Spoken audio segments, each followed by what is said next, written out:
Hello,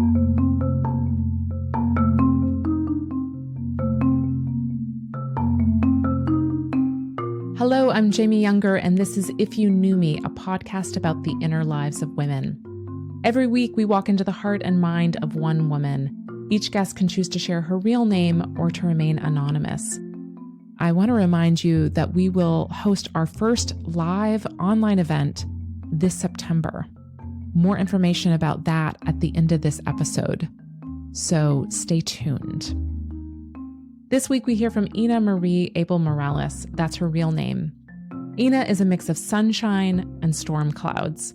She laughs and sings, and she is open about the fact that she quite regularly has suicidal ideations.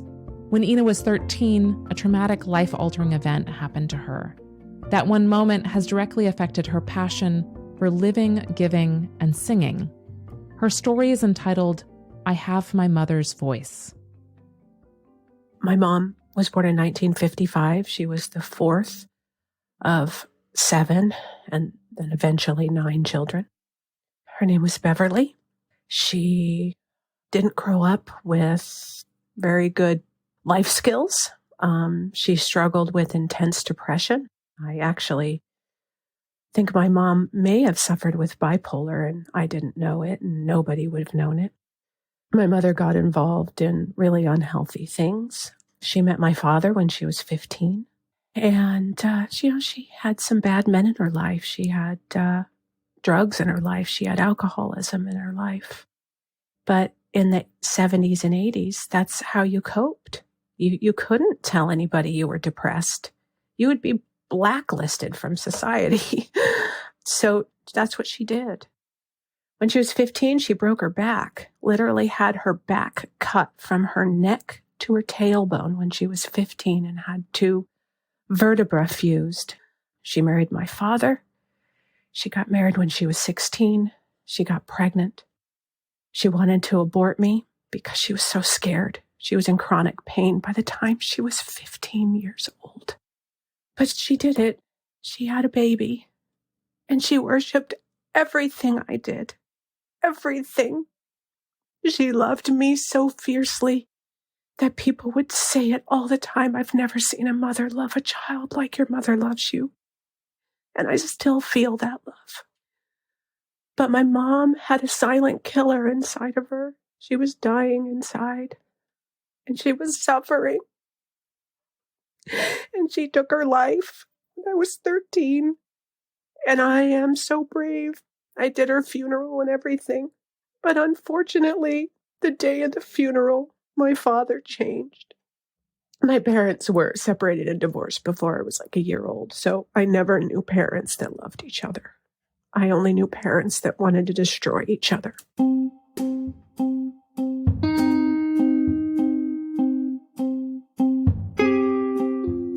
My father started beating me senseless. So I learned through my mother's actions that my life wasn't worthy. And then my father reinforced that by telling me that I was worthless. And my father beat me all the time for 5 years. He wouldn't give me asthma medicine. He nearly killed me several times. And since I've been 13, I've struggled with suicidal ideation. I've wanted to die.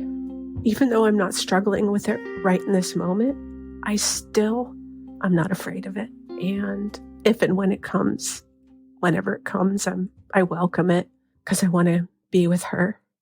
I want to be with those I love. But I won't do it because I love so many people here and I don't want to do that to them. But I guess I wanted to just be a voice to others that if you've lost someone to suicide, especially a parent, and you're thinking about it and you struggle with ideation, it's okay.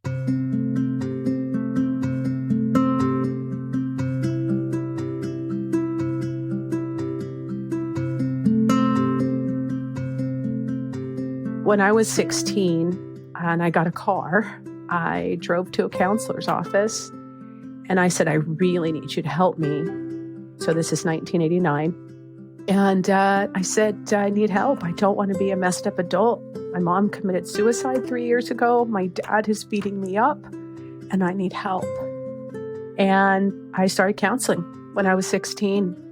I turned 50 on Thanksgiving, and counseling has been amazing to me. The other things that have kept me going is music. My mom and I have the exact same voice. When I sing, it is exactly the same voice as my mother. And so hearing that voice and being involved in music. I'm a music teacher. I've been running my own music studio for 18 years. My business is called Bloom Music Studio. Music has saved my life. I owe music my life. And it's an honor and a pleasure to give the love of music to kids, but also cats. I had a lot of cats with my mom, and cats make me feel connected. And so I've had a lot of cats, and they are my therapy. They keep me going. They give me something, honestly, to live for.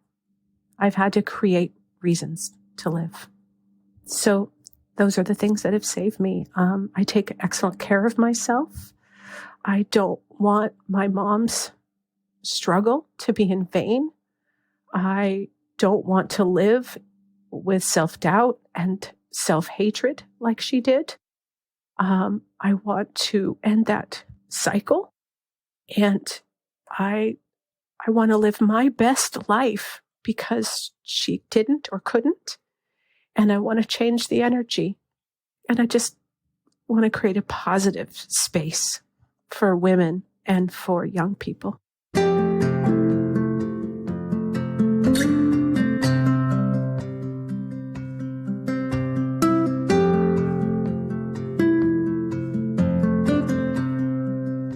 So my mother would look at me as if when she looked at me, it was like she was holding the sun in her hand, like she had created the most beautiful, precious thing in the world. And that love keeps me going, that love that still lives within me. And so she would take songs and change them. And she took a song called Venus, and she changed it to sound like this.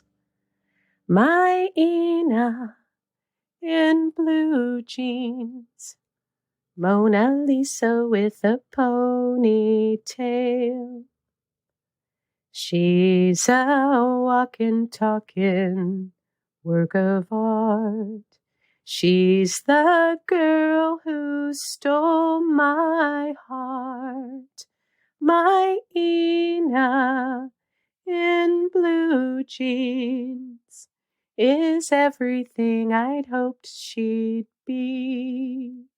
A little darling from above, and she belongs to me. Look at her, oh, look at her, so warm, so sweet, so shy. Look at me, oh, look at me. I can't believe that I'm such a lucky mama to have Ena, Ena, all for my very own. It's much too wonderful, so very wonderful, to know that Ena is mine alone.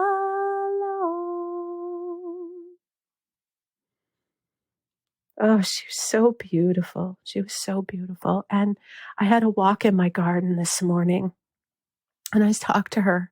And I don't know about all that stuff about them seeing us or changing things in our human dimension that, they can affect us. I don't know, and I don't need to know. But I do talk to her as if she hears me because it comforts me.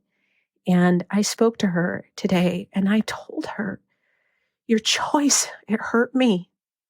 It hurt me, but I forgive you because I know how much you were hurting. And that when you're in that much pain and you're struggling and you want to die, that you can't see anything but yourself. And I forgive you, Mama. I forgive you. But I am hurting. And Dad didn't help. He didn't help. And the choice you guys made, it affected me. It affects everything. And I've worked really hard, and I will live out my life, and I will always do my best, because you were only a 16-year-old girl with a man beating you and treating you terrible.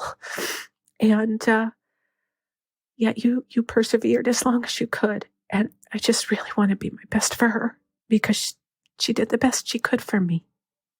I know she did. Even though it ended in something tragic. I hope that we can all get there.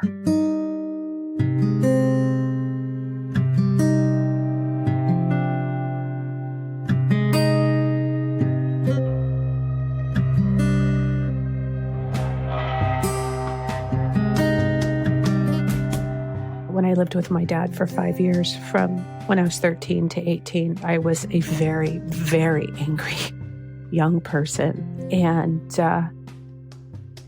I've had a lot of rage in my life. I was actually cutting a piece of wood last week, and I used an axe. And boy, oh boy, did I let some stuff out about my dad. He was abusive, so abusive. I mean, just really literally just till the day he died. And I had to work through a lot of stuff with my dad, just so much vitriol, so much hatred, so much nastiness from him. And in the last few years of his life, we worked really hard to find peace with each other. And we both came to each other with some humility, and we healed our relationship. We had peace with one another. He died in 2021 in 4 days after getting COVID. My dad lived in Israel. I am Mexican and Jewish, and my dad died in Israel. I hadn't seen my dad since 2008. So, he died and I hadn't seen him in 13 years. So that was hard. I had to say goodbye through FaceTime, and he was unconscious. So that was big, but I'm just grateful that I got to heal some stuff with him. I've struggled a lot, but it seems like an angel always keeps coming into my life. I had a woman named Lenora in my life for 3 years that she had lost her son to suicide. And so we connected through the suicide thing. And then she was a musician and she loved cats. She became my mom for about 3 years. And then she died of cancer, and I took care of her. She died in 2017. And then right before she died, she gave me her house and her entire estate. And I'm just blown away by it still. And she reminded me of a mother's love. So that was big. And I've used every single dime and every single square inch of this house to create something for young people, to create a place of refuge, to create a place of gathering, a place of love, a place of acceptance, just a place of warmth. I don't know. It's been hard, but like these angels like Lenora, like through love, I get saved. Like how many people somebody gives a beautiful, I mean, not just a house, an insanely beautiful, an insane house that just like would blow your mind. And I don't understand why the universe keeps giving me all these blessings. I just don't. So I'm insanely grateful. And I honestly wouldn't change a thing about my life. I wouldn't change my dad hitting me. I wouldn't change my mom. I wouldn't change anything, because I am resilient. I am strong. I am love. I am goodness. I am integrity. And I had to have those experiences to be this person. And I don't want to be anybody else. We have to tell the people in our lives that you have to be uncomfortable. You have to listen. You have to be there for me, because I don't want to take my life. I want to be strong, but I need you. I have a couple of people in my life. My friend Kevin Jackson.